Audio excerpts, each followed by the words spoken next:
Қайырлы күн достар, бүгін сіздерге сатылымдағы хит торттарымның бірі Бупи Пай тортының рецебімен бөлісетін боламын. Ең алдымен жұмыртқамызды жарып аламыз, және де менің каналыма тіркеліп, лайк басып, комментарий жазуды ұмытпаңыздар. Үстіне қантымызды қосып, біркелкі масса болғанша араластырып аламыз. Шоколадымыз бен майымызды микроволновкада ерітіп алып, үстіне қосатын боламыз. Құрғақ массаларымыз, яғни ұнымызды, какаомызды, разрыхителімізді бөлек ыдыста араластырып алып, үстіне 2 бөлікке бөліп қосатын боламыз. Тестамыз біркелкі масса болғаннан кейін пергаментный бумагаға 4 бөлікке бөліп аламыз. Ең алдымен кальцонның жан-жағына барлық тестамызды біркелкі жағып аламыз. Келесі пергаментный бумагаға тура сол 21 сантиметрда алатын боламыз. Мен 180 градуста 15 минут пісірдім. Дайын болған тестамызды суытуға қоямыз. Кремімізді дайындаймыз. Ең алдымен творожный сырымызды саламыз, одан кейін маскарпонемізді саламыз, сахарный пудрамызды, сливкемізді салып миксерлеп аламыз.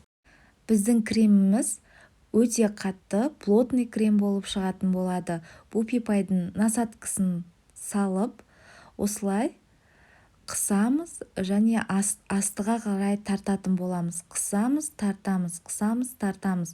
Осы қалыппен барлық жағына біркелкі етіп жағып шығатын боламыз. Ортасын қалған кремімізбен тегістеп жайып шығамыз. Келесі екінші тестамызды да тура осылай қайталайтын боламыз. Ол кезде шариктарымызды бірінің үстіне бірін біркелкі етіп қойып шығатын боламыз. Барлық 4 слойымызды да осылай қайталап шығамыз. Тортымыздың ганажын жасайтын боламыз. Сливкеміз бен шоколадымызды микроволновкада ерітіп алып, тортымыздың бетіне бірінші слой құйып шығатын боламыз.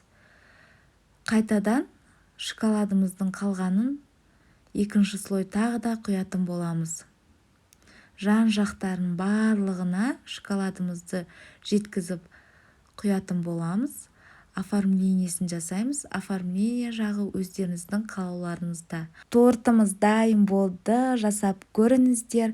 Және де торттардың оригинал рецебін жіберіп алмас үшін каналыма тіркеліп кетіңіз.